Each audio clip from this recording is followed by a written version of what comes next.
Confirmation bias is the tendency to search for, interpret, favor, and recall information in a way that confirms or strengthens one's prior personal beliefs or hypotheses. In practical terms, it means that we look for things that prove what we already believe. The side effect of this is, of course, that we ignore things that disprove what we believe. I'll give you an example. In a video I recorded a few days ago, I was wearing this t-shirt. When you look at this t-shirt, what do you see? Well, there's a sun, clouds, 3 mountains bordered by 2 pine trees, and what appears to be water below it all, though it could just be the ground, it's hard to tell. Well, yesterday I got a comment regarding this shirt from a viewer. I'll keep this person's name anonymous because it's not my intention to call them out individually, but just to demonstrate a behavior that illustrates what I'm talking about.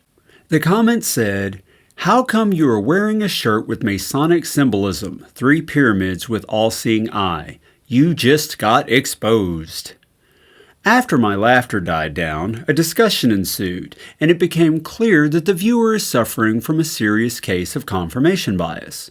While I'll grant you that the mountains could be mistaken at first glance for pyramids, upon further inspection the wavy lines make it clear that they are mountains, since pyramids don't have curvy edges, as do the pine trees alongside the mountains. There are no pine trees in Egypt.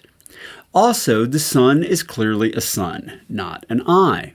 When I pointed out the pine tree to the viewer, they claimed that because there are pine trees on this other image, and because, claims the viewer, that image is also Masonic, so must be the t-shirt. I ask you, does my t-shirt look anything like that image? Well, that image does have what is clearly a pyramid on it, which looks nothing like the mountains on my t-shirt outside of the general shape, and there's 3 mountains on my shirt versus the 1 pyramid on the image. Also, the image does have at least 1 pine tree, that's true. I'm not sure if that other one is a pine tree because it's different. But it also has 2 other types of trees and a circle with some interesting imagery on it, and none of those things are on my t-shirt. But you see, the viewer already had a strong set of beliefs in place regarding what certain symbols must mean, and therefore they see in my t-shirt what they believe matches up with their own belief while ignoring all of the things on the t-shirt that don't match at all. That's confirmation bias. Now, to be fair, the viewer could be right. The t-shirt could be Masonic in origin. I don't know who designed it, and I'm not into Freemason symbology, so who knows? It could be. But the viewer didn't just say that my t-shirt was Masonic, did they? No, they said I was exposed as a Freemason because of wearing the shirt. Notice the irrational leap from my wearing a t-shirt to their claim that I must be a Freemason. After all, does wearing the t-shirt prove that I'm a Freemason even if the symbology is Masonic? I could have bought the t-shirt off of a rack. Beth actually ordered it for me from Old Navy because I hate clothes shopping and was starting to look like a ragamuffin. Bless that woman. To the viewer's credit, they did eventually acknowledge in the discussion that my wearing the t-shirt doesn't necessarily mean I'm a Freemason, but in their belief system, that the t-shirt must have been designed by a Mason. But their initial instinct was to believe that the t-shirt meant I was, and had I not replied countering their claim, I have no doubt that they would be walking around now in the proud belief that they had outed XJW Analyzer as a member of what they believed to be a sinister secret society. You see how confirmation bias works, and how it can lead people to erroneous ideas based on cherry-picking of so-called facts and evidence that already fit what they believe? So confirmation bias can be summed up as seeing what we want to see and ignoring everything else. We all do it.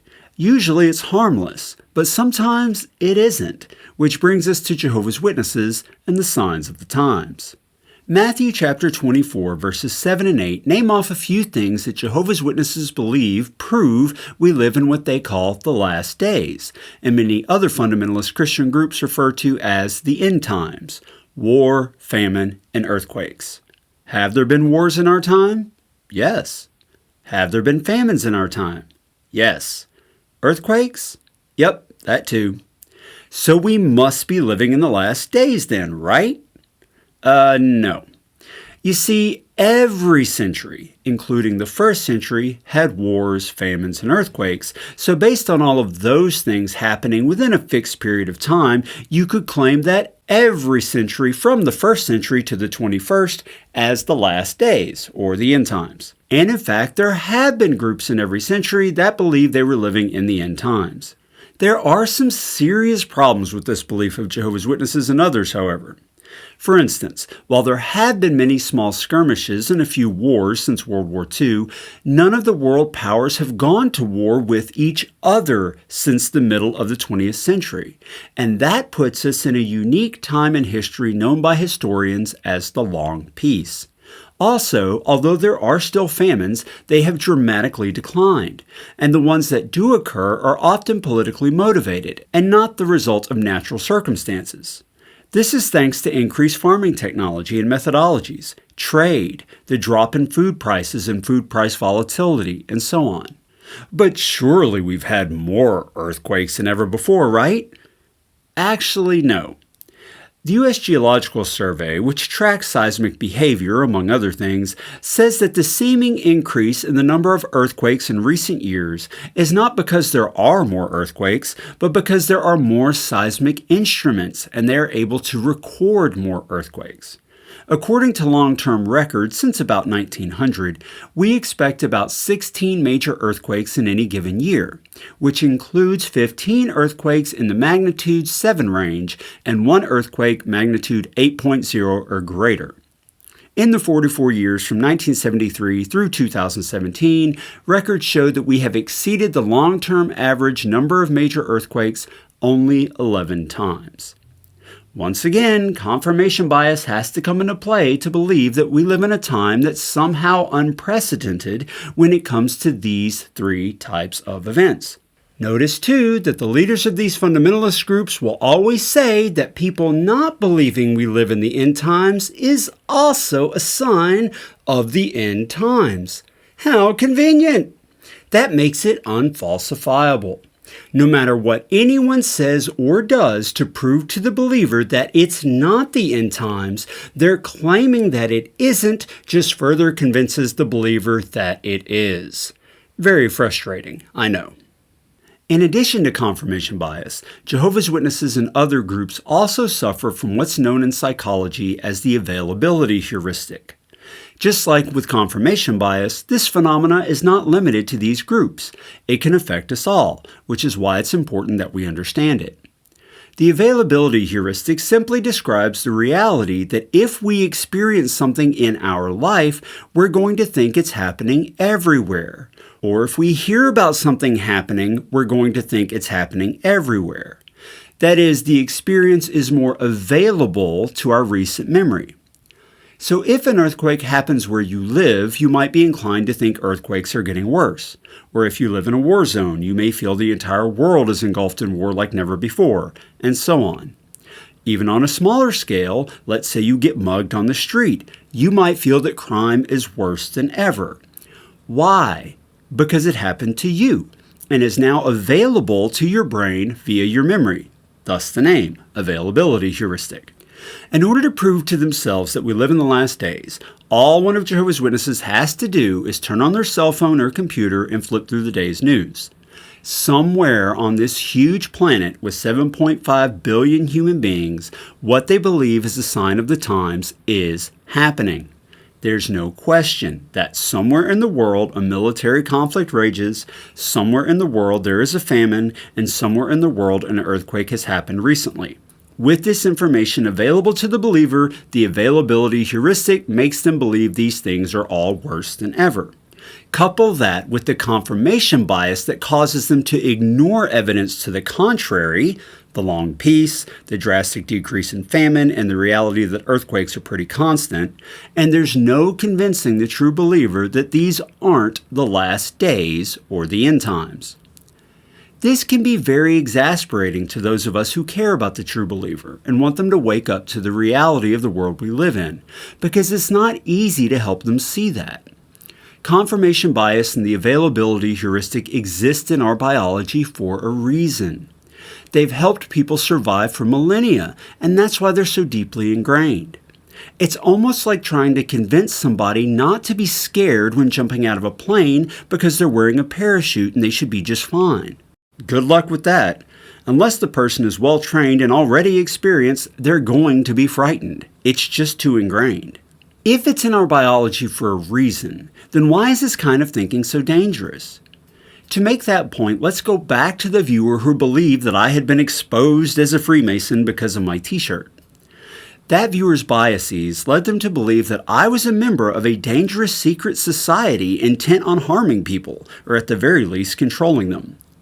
Now, as it turns out, this viewer doesn't seem to be a dangerous individual, just a misguided one, so there wasn't any real threat or harm to me even if I hadn't responded, so that they finally admitted the t-shirt didn't imply that I was a Freemason. But imagine that this person sincerely believed that I was a threat to society, and they knew it to be true because of that t-shirt. Imagine that they saw me as quietly persuading all of my viewers to believe dangerous things that could hurt them or keep them under the control of the secret society that this person believed I was a member of. What dangerous steps might they have taken against me? Now the danger of confirmation bias coupled with the availability heuristic comes to light. It can cause people to believe things that are harmful to themselves and to others, and to take rash action that harms themselves and others. In the case of Jehovah's Witnesses, it keeps them following the dictates of the governing body, which has led them to drastic and dangerous measures, such as hiding crime within the congregations from authorities, splitting families apart by shunning those who choose to leave the religion and treating them as if they no longer exist, refusing blood transfusions at the cost of their own lives or the lives of people that they care about, and so on. And again, this behavior is not limited to Jehovah's Witnesses. It's quite common in fundamentalist religions. There are many religious groups right now claiming that the current world conditions are signs of the times, and that can be very dangerous to the community if it motivates the fundamentalists to take rash action. Does that mean we should limit freedom of religion? I don't think so, but I do believe it means that we should work hard to educate people so that they understand how their own confirmation bias, coupled with the availability heuristic, can lead them to dangerous beliefs and actions if they remain ignorant of these things and ignorant of the actual facts about the world in which they live. History clearly shows that education overcomes fear. Thus, more educated countries tend to have far fewer superstitious beliefs. So in my opinion, education is the answer. Well, I hope you enjoyed this video. I'd love to know what you think about all of this, so be sure to leave a comment below. Also, don't forget to like this video, subscribe to my channel, and hit the notification icon so you'll be notified when I release new videos. Stay safe out there, and thanks for watching.